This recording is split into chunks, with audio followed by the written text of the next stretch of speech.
So I have the pleasure now of introducing Lauda Gomez. Lauda hails from Central Mexico. She is also in the portfolio of Kapor Capital and is also a personal friend. One thing that I want to note is, and by no small feat, Lauda has raised the biggest seed round by a Latina founder, $2 million, right? That's historic. So that's not a small feat. So it's a pleasure to be able to have the opportunity to introduce her. She's headed up localization at Twitter, worked at Jawbone and YouTube, and is someone that I consider an amazing role model. So please, let's give a hands up for Lauda.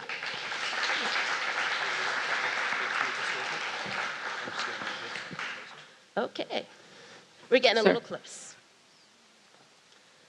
How are you, my friend? Good, considering. Considering, okay. Well, why don't we start with a little softball question. I haven't seen her in a bit. Lauda is one of the people that is always like, I don't know where she gets her energy, right? What did you eat for breakfast today? So my team makes fun of me because I'm not a breakfast person, but I love drinking sparkling water in the morning. So yes, I have a soda stream.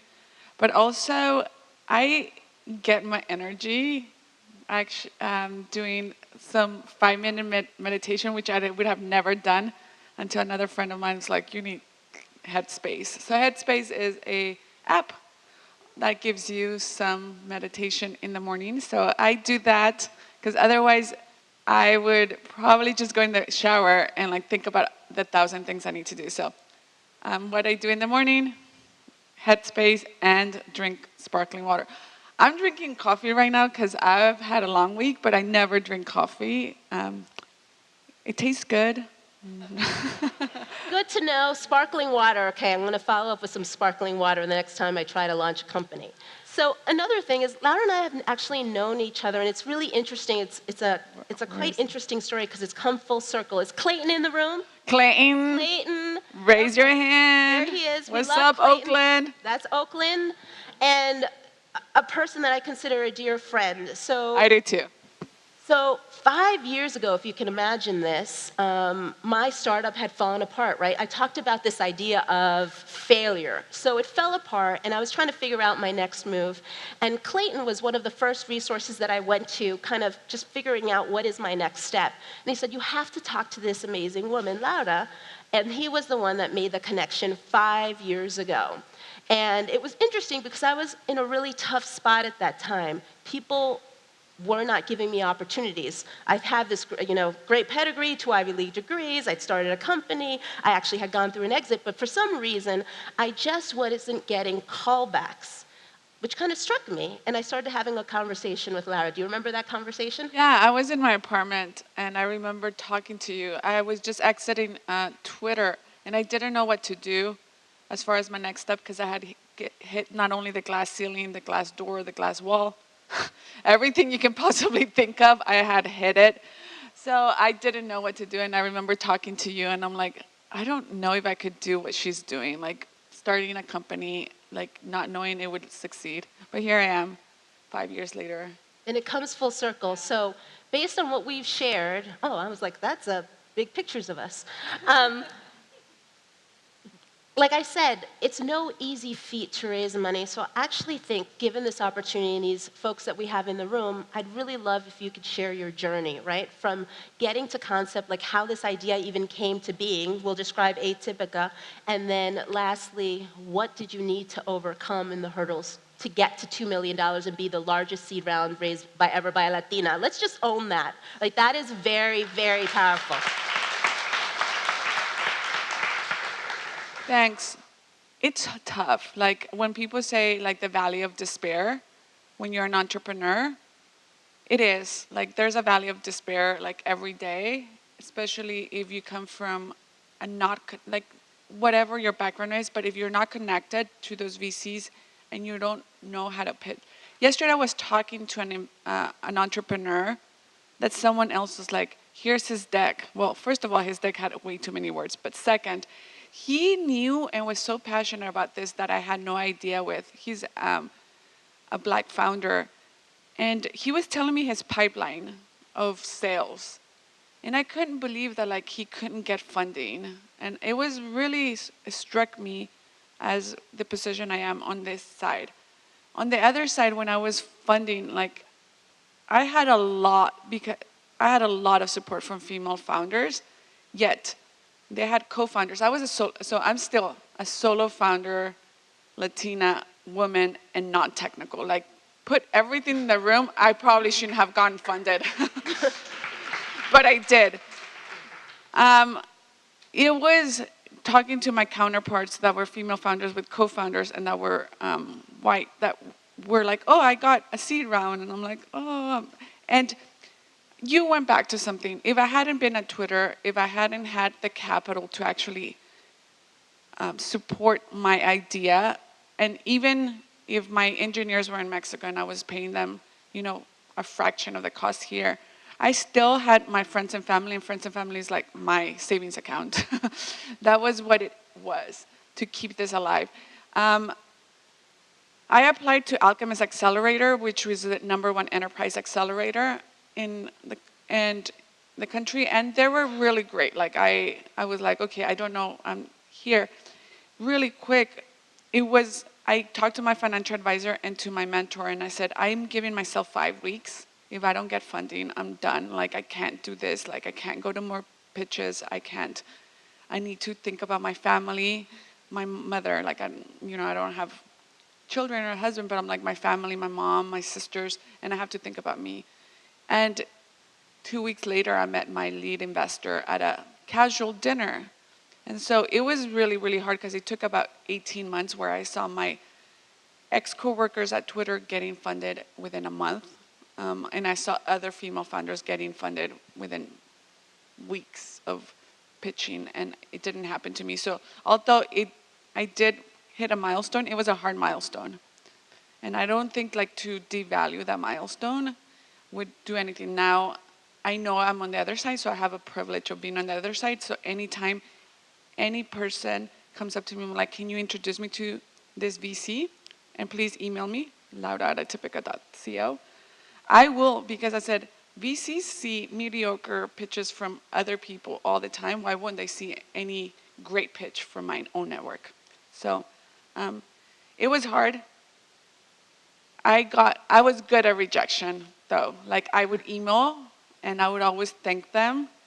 And I'm not lying. Like, that always came back to me and saying, you were one of the most delightful pitches we've heard. I'm so sorry we didn't do it, but can you be in our panel? Can you come to our dinner? And I've been invited to places I've never thought I would be invited because I handled rejection pretty well, though. So talk about a little bit of prepping for the pitch. What are the things that you did? What are some lessons learned? You saw my first pitch. I know, but I wanted to get your perspective on it. I hate pitching. I'm going to tell you. And she saw my first pitch. I was all over the place. You did. And Kapor was like, come back to us when you're better. And I'm like, and then I was like, maybe. And I honestly went back and I look at it and I'm like, I can't believe you guys actually invested in me, because it was the most horrible pitch ever. I put a weird video up and then I was just all over the place. And then when I came back 8 months later, pitching is hard. You have to practice. Yes, 2 days ago I had the Alchemist. So my class was class 13, and I didn't actually go ahead and pitch with my class for Alchemist, which is the accelerator. So I pitched with this last class, and it was 3 days ago. And we had the practice pitch on Tuesday, and literally the director of the accelerator and all my classmates were like, you suck. And I'm like, I know, I haven't had time to pitch. So I practiced for that night, Wednesday and Thursday. And after I pitched on Thursday at exactly 3:58 p.m., at 4 p.m. I had emails from 16 investors.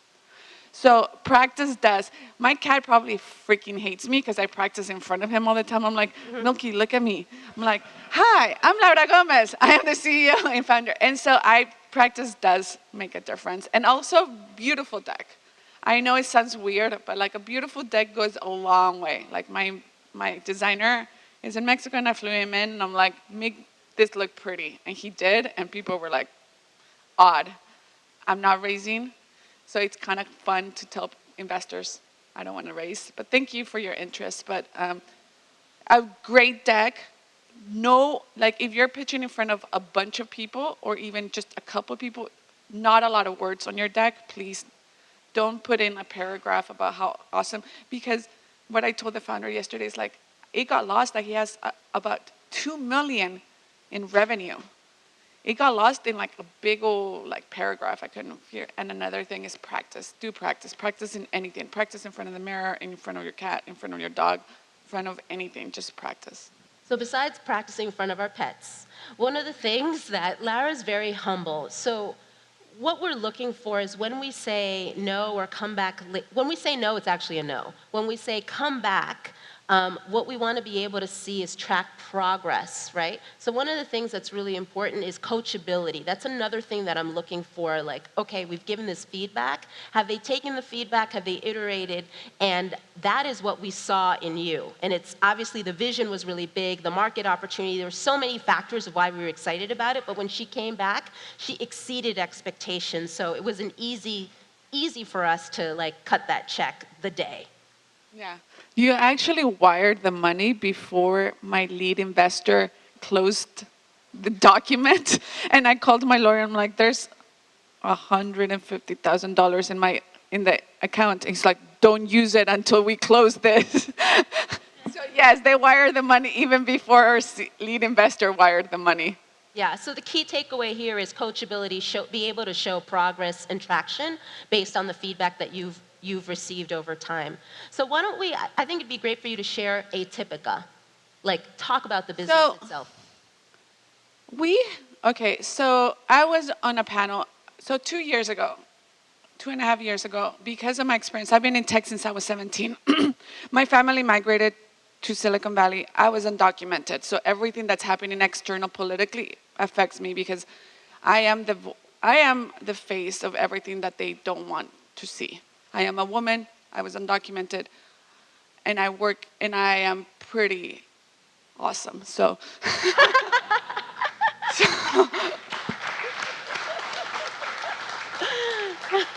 So I've been in tech since I was 17, always been feeling like I couldn't do it. My mom cleaned houses for every big shot.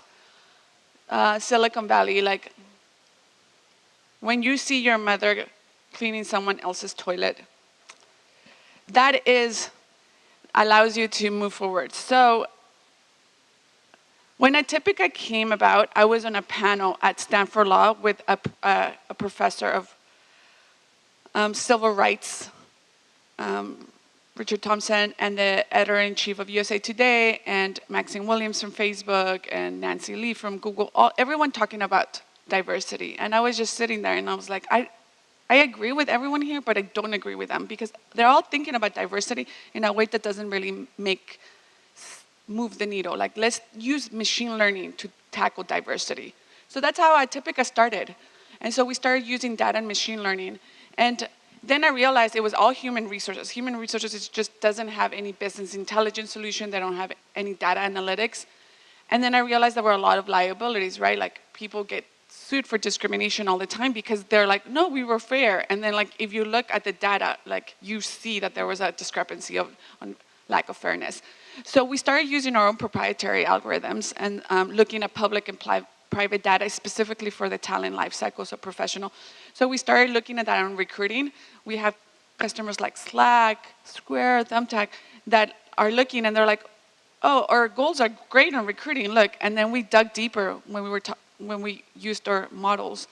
And then they realized there were like discrepancies in how they were hiring due to mostly like their lack of awareness. So imagine if like you get analytics and then you turbocharge it by saying, hey, when you ignore race and gender and veteran status, you will actually ignore talent and you will actually be liable down the line. So Oracle and Google and everyone has gotten sued on discrimination. So that's what we're doing. We're powering, like we say, we unlock the world's talent data because to get through data and then put a different lens in it is actually important. So that's what Atipica is doing.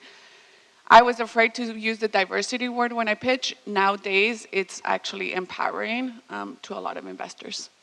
So thank you for being so authentic, right? One of the things that we talked about, this concept of storytelling, it was really important. You shared your experience about your mom. Something I've never shared publicly is my mom also cleaned homes. I cleaned homes. And now I'm a VC, and you are the Latina who's raised the largest seed round. So it kind of comes full circle. I think it's very powerful, going back to that slide about telling your story. So one of the questions I often ask folks is, tell me about yourself, right? Why do you want to do this? And most people, I would say the majority of folks, talk about their pedigree. Like, I went to this school, I went to that school. Yeah, so did I, right? Tell me something that makes me believe that you're the right founder, that when shit hits the fan, right, and you're going to have to lay off 5 people, which is 50% of your staff, how are you going to overcome that?